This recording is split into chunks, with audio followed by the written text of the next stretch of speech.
بسم اللہ الرحمن الرحیم۔ مدینہ طیبہ میں جب تشریف آوری کی خبر معلوم ہوئی تو ہر طرف سے لوگ جوش مسرت سے پیش قدمی کے لیے دوڑے۔ قبا سے مدینہ تک 2 رویاں جانشاروں کی صفیں تھیں۔ راہ میں انصار کے خاندان آتے تھے۔ ہر قبیلہ سامنے آ کر عرض کرتا، حضور صلی اللہ علیہ وسلم یا گھر ہے یا مال ہے یا جان ہے۔ آپ صلی اللہ علیہ وسلم منت کا اظہار فرماتے اور دعائے خیر دیتے اور فرماتے کہ میری اونٹنی کا راستہ چھوڑ دو، اس کو خدا کی طرف سے حکم ہے۔ اسی طرح مدینہ کے 5 بڑے بڑے قبیلوں کے سردار ملتے رہے اور یہی عرض کرتے رہے کہ حضور صلی اللہ علیہ وسلم یا میرا گھر ہے یا میرا مال ہے اور یہ جان ہے۔ آپ صلی اللہ علیہ وسلم یہی فرماتے، اس کا راستہ چھوڑ دو، جہاں میری اونٹنی رکے گی اللہ کا حکم ہوگا وہیں جائے گی۔ شہر قریب آ گیا تو جوش کا یہ عالم تھا کہ بچیاں چھتوں پر نکل آئیں اور گانے لگیں، طلع البدر علینا، چاند نکل آیا ہے کوہ ودا کی گھاٹیوں سے، ہم پر خدا کا شکر واجب ہے، جب تک دعا مانگنے والے دعا مانگیں۔ بنو نجار کی لڑکیاں دف بجا بجا کر گاتی تھیں، ہم خاندان نجار کی لڑکیاں ہیں، محمد صلی اللہ علیہ وسلم کیا اچھے ہمسایہ ہیں۔ آپ صلی اللہ علیہ وسلم نے لڑکیوں کی طرف خطاب کر کے فرمایا، کیا تم مجھ کو چاہتی ہو؟ بولی ہاں۔ فرمایا، میں بھی تم کو چاہتا ہوں۔ جہاں اب مسجد نبوی ہے اس سے متصل حضرت ابو ایوب انصاری رضی اللہ عنہ کا گھر تھا۔ اٹھنی وہاں پہنچ کر ٹھہر گئی۔ حضرت ابو ایوب رضی اللہ عنہ کا مکان 2 منزلہ تھا۔ انہوں نے بالائی منزل پیش کی، لیکن آپ صلی اللہ علیہ وسلم نے زائرین کی آسانی کے لیے نیچے کا حصہ پسند فرمایا۔ حضرت ابو ایوب رضی اللہ عنہ دونوں وقت آپ صلی اللہ علیہ وسلم کی خدمت میں کھانا بھیجتے اور آپ صلی اللہ علیہ وسلم جو چھوڑ دیتے ابو ایوب رضی اللہ عنہ اور ان کی زوجہ کے حصے میں آتا۔ کھانے میں جہاں حضور صلی اللہ علیہ وسلم کی انگلیوں کا نشان پڑا ہوتا ابو ایوب رضی اللہ عنہ تبرکن وہیں انگلیاں ڈالتے۔ ایک دن اتفاق سے بالائی منزل میں پانی کا برتن ٹوٹ گیا۔ اندیشہ ہوا کہ پانی بہ کر نیچے جائے اور حضرت صلی اللہ علیہ وسلم کو تکلیف ہو۔ گھر میں اوڑھنے کا صرف ایک لحاف تھا۔ حضرت ابو ایوب رضی اللہ عنہ نے اس کو ڈال دیا کہ پانی جذب ہو کر رہ جائے۔ مدینہ میں قیام کے بعد سب سے پہلا کام ایک خانہ خدا کی تعمیر تھی۔ اب تک یہ معلوم ہوا کہ مویشی خانہ میں آپ صلی اللہ علیہ وسلم نماز پڑھا کرتے تھے۔ دولت قدا کے قریب خاندان نجار کی زمین تھی جس میں کچھ قبریں تھیں، کچھ کھجور کے درخت تھے۔ آپ صلی اللہ علیہ وسلم نے ان لوگوں کو بلا کر فرمایا کہ میں یہ زمین بقیمت لینا چاہتا ہوں۔ وہ بولے کہ ہم قیمت لیں گے لیکن آپ سے نہیں بلکہ خدا سے۔ چونکہ اصل میں وہ زمین 2 یتیم بچوں کی تھی، آپ صلی اللہ علیہ وسلم نے خود ان 2 یتیموں کو بلا بھیجا۔ ان یتیموں نے بھی اپنی کائنات نظر کرنا چاہی لیکن آپ صلی اللہ علیہ وسلم نے گوارا نہ کیا۔ حضرت ابو ایوب رضی اللہ عنہ نے قیمت ادا کی، قبریں اکھڑوا کر زمین ہموار کر دی گئی اور مسجد کی تعمیر شروع کر دی گئی۔ شہنشاہ دو عالم صلی اللہ علیہ وسلم پھر مزدوروں کے لباس میں تھے اور صحابہ کرام رضی اللہ عنہم پتھر اٹھا اٹھا کر لاتے تھے اور رزق پڑھتے جاتے تھے۔ حضرت صلی اللہ علیہ وسلم بھی ان کے ساتھ آواز ملاتے اور پڑھتے کہ اے خدا، کامیابی صرف آخرت کی ہے، اے خدا مہاجرین اور انصار پر رحم فرما۔ یہ مسجد ہر قسم کی تکلفات سے بری اور اسلام کی سادگی کی تصویر تھی، یعنی کچی اینٹوں کی دیواریں، برگ خرما کا چھپر، کھجور کے ستون تھے۔ قبلہ بیت المقدس کی طرف رکھا گیا، لیکن جب قبلہ بدل کر کعبہ کی طرف ہو گیا تو شمالی جانب ایک نیا دروازہ قائم کر دیا گیا۔ فرش چونکہ بالکل خام تھا، بارش میں کیچڑ ہو جاتا تھا۔ ایک دفعہ صحابہ کرام رضی اللہ عنہم نماز کے لیے آئے تو کنکریاں لیتے آئے اور اپنی اپنی نشست گاہ پر بچھا لی۔ حضرت صلی اللہ علیہ وسلم نے پسند فرمایا اور سنگ ریزوں کا فرش بنوا دیا۔ مسجد کے ایک سرے پر ایک مسقف چبوترا تھا جو صفہ کہلاتا تھا۔ یہ ان لوگوں کے لیے تھا جو اسلام لاتے تھے اور گھر بار نہیں رکھتے تھے۔ مسجد نبوی صلی اللہ علیہ وسلم جب تعمیر ہو چکی تو مسجد سے متصل ہی آپ صلی اللہ علیہ وسلم نے ازواج مطہرات کے لیے مکان بنوائے۔ اس وقت تک حضرت سودا رضی اللہ عنہا اور حضرت عائشہ رضی اللہ عنہا عقد نکاح میں آ چکی تھی، اس لیے 2 ہی حجرے بنے۔ جب اور ازواج آتی گئیں تو اور مکانات بنتے گئے۔ یہ مکانات بھی کچی اینٹوں کے تھے، ان میں سے 5 کھجور کی ٹاٹوں پر بنے تھے۔ جو حجرے اینٹوں کے تھے ان کے اندرونی حجرے بھی انہی کھجور کی چٹائیوں کے تھے۔ ترتیب یہ تھی کہ ام سلمہ رضی اللہ عنہا،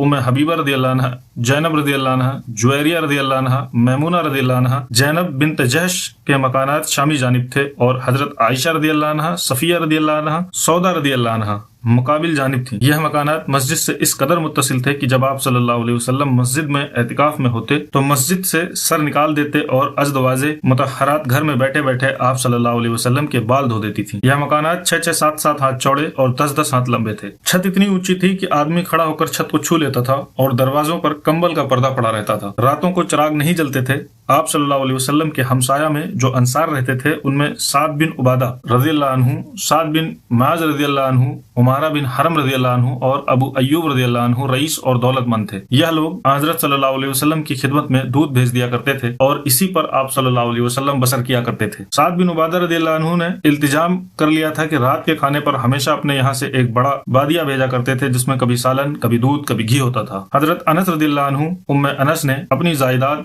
हुजूर सल्लल्लाहु अलैहि वसल्लम की खिदमत में पेश की। हुजूर सल्लल्लाहु अलैहि वसल्लम ने कबूल फरमाकर अपनी दाया उम्मे ऐमन को दे दिया और खुद फक्र व फाका इख्तियार फरमाया। इस्लाम की तमाम इबादत का असली मरकज वहदत व इज्तिमा है। उस वक्त किसी खास अलामत के ना होने की वजह से नमाज जमात का कोई इंतजाम न था। लोग आगे पीछे आते और जिस वक्त आता नमाज पढ़ लेता। आप सल्लल्लाहु अलैहि वसल्लम को यह पसंद न था। आपने इरादा फरमाया कि लोग मुकर्रर कर दिए जाएं जो वक्त पर लोगों को घरों से बुला लाएं, लेकिन इसमें जहमत थी। सहाबा को बुलाकर मशवरा किया।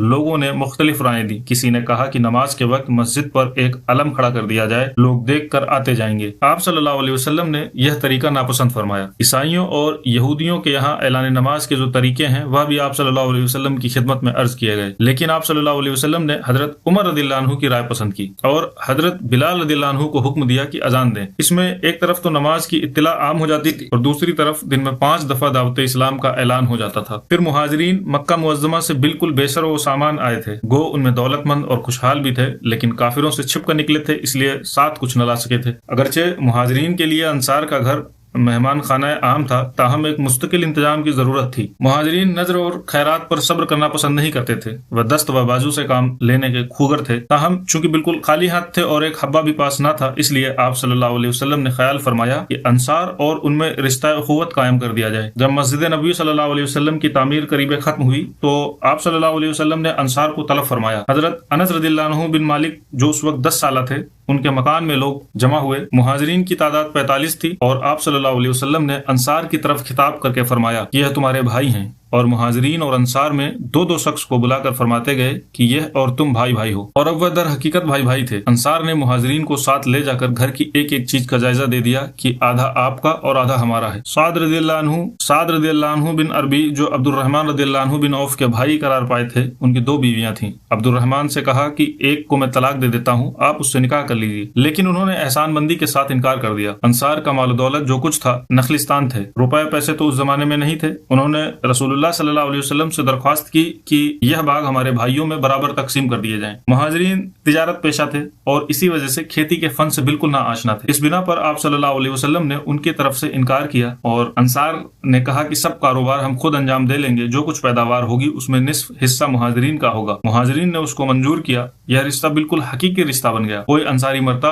तो उसकी जायदा और माल मुहाजिरीन को मिलता और भाई बंद महरूम रहते। ये इस फरमाने इलाही की तामील थी। इन्नल्लज़ीना आमनू व हाजरू वजाहदू बिअमवालिहिम व अनफुसिहिम फी सबीलिल्लाहि वल्लज़ीना औ नसरू उलाइका बअदुहुम औलियाउ बअद। जो लोग ईमान लाए और हिजरत की और खुदा की राह में माल व जान से जिहाद किया, और वह लोग जिन्होंने इन लोगों को पनाह दी और उनकी मदद की, यह लोग बाहम भाई भाई हैं। जंग बदर के बाद जब मुहाजिरीन को इयानत की जरूरत न रही तो यह आयत उतरी, व उलुल अरहाम बअदुहुम औला बिबअद। अरबाब कराबत एक दूसरे के ज्यादा हकदार हैं। दुनिया अंसार के इस ईसार पर हमेशा नाज करेगी, लेकिन यह भी देखो कि मुहाजिरीन ने क्या किया। साद रदियल्लाहु अन्हु बिन अरबी ने जब अब्दुर्रहमान बिन औफ रदियल्लाहु अन्हु को एक एक चीज का जायजा देकर निस्फ ले लेने की दरख्वास्त की तो उन्होंने कहा, खुदा यह सब आपको मुबारक करे, मुझको सिर्फ बाजार का रास्ता बता दीजिए। उन्होंने कैनका का जो मशहूर बाजार था जाकर रास्ता बता दिया। उन्होंने कुछ घी और कुछ पनीर खरीदा और शाम तक खरीद व फरोख्त की। चंद रोज में इतना सरमाया हो गया कि शादी कर ली। रफ्ता रफ्ता उनकी तिजारत को यह तरक्की हुई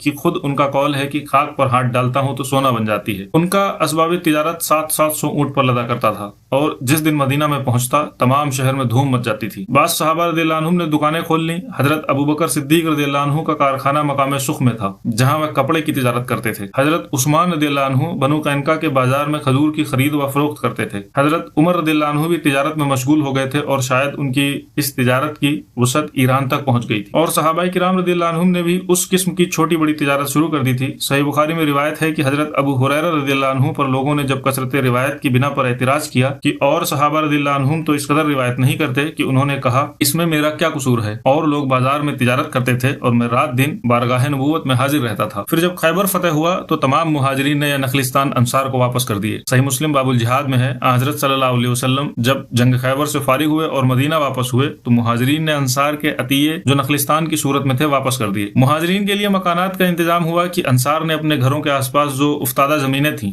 उनको दे दी और जिनके पास जमीन न थी उन्होंने अपने मस्कूना मकानात दे दिए। अंसार ने मुहाजिरीन की मेहमानी और हमदर्दी का जो हक अदा किया, दुनिया की तारीख में उसकी नजीर नहीं मिल सकती। बहरैन जब फतेह हुआ तो हजरत सल्लल्लाहु अलैहि वसल्लम ने अंसार को बुलाकर फरमाया कि मैं इसको अंसार में तकसीम कर देना चाहता हूँ। उन्होंने अर्ज की, पहले हमारे भाई मुहाजिरों को इतनी ही जमीनें इनायत फरमा दीजिए, तब हम लेना मंजूर करेंगे। एक दफा एक फाका ज़दा शख्स हजरत सल्लल्लाहु अलैहि वसल्लम की खिदमत में आया कि सख्त भूखा हूँ, तो आप सल्लल्लाहु अलैहि वसल्लम ने घर में दरियाफ्त फरमाया कि कुछ खाने को है। जवाब आया कि सिर्फ पानी। आप सल्लल्लाहु अलैहि वसल्लम ने हाजिरीन की तरफ मुखातब होकर फरमाया, कोई है जो इनको आज मेहमान बनाए? अबू तलहा रदियल्लाहु अन्हु ने अर्ज किया कि मैं हाजिर हूँ। गर्ज वह अपने घर ले गए, लेकिन वहाँ भी बरकत थी। बीवी ने कहा, सिर्फ बच्चों का खाना मौजूद है। उन्होंने बीवी से कहा, चिराग बुझा दो और वह खाना मेहमान के सामने लाकर रख दो। तीनों साथ खाने पर बैठे। मियाँ बीवी भूखे बैठे रहे और इस तरह हाथ चलाते कि गोया खा रहे हैं। इस वाक़ये के बारे में आयत उतरी, वयुसिरून अला अनफुसिहुम वलौ कान बिहिम खसासा, और गो उनको तंगी हो ताहम हम अपने ऊपर दूसरों को तरजीह देते हैं। एक साइबान था जो मस्जिद नबवी सल्लल्लाहु अलैहि वसल्लम के किनारे पर मस्जिद से मिला हुआ तैयार किया गया था। सहाबाई किराम रज़ियल्लाहु अन्हुम में से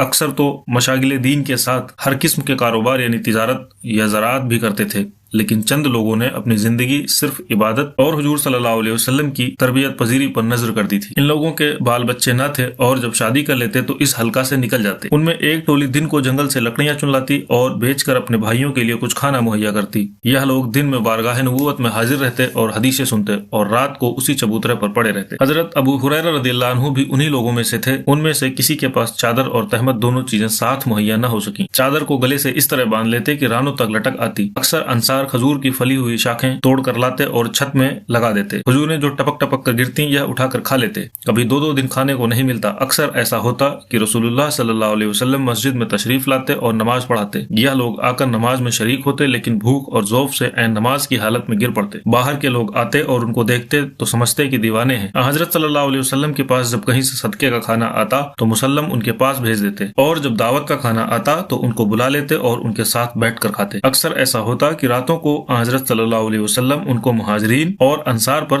तकसीम कर देते, यानी अपने मकदूर के मुवाफिक हर शख्स एक या दो को अपने साथ ले जाए और उनको खाना खिलाए। हजरत साद बिन उबादा रदियल्लाहु अन्हु निहायत फैयाज और दौलतमंद थे। वे कभी 80-80 मेहमानों को लेकर जाते। आप सल्लल्लाहु अलैहि वसल्लम उन लोगों का इस कदर ख्याल रखते थे कि जब एक दफा हुजूर सल्लल्लाहु अलैहि वसल्लम से हजरत फातिमा ज़ुहरा रदियल्लाहु अन्हा ने दरखास्त की कि मेरे हाथों में चक्की पीसते पीसते नील पड़ गए हैं, मुझको एक कनीज इनायत हो, तो फरमाया, यह नहीं हो सकता कि तुमको दूं और सुफ़ा वाले भूखे रहें। रातों को उमूमन यह लोग इबादत करते और कुरान मजीद पढ़ा करते। उनके लिए एक मुअल्लिम मुकर्रर था, उसके पास जाकर पढ़ते। इसी बिना पर उनमें से अक्सर कारी कहलाते थे। दावत इस्लाम के लिए कहीं भेजना होता तो यही लोग भेजे जाते थे। गज़वे मऊना में इन्हीं में से 70 आदमी इस्लाम सिखाने के लिए भेजे गए थे।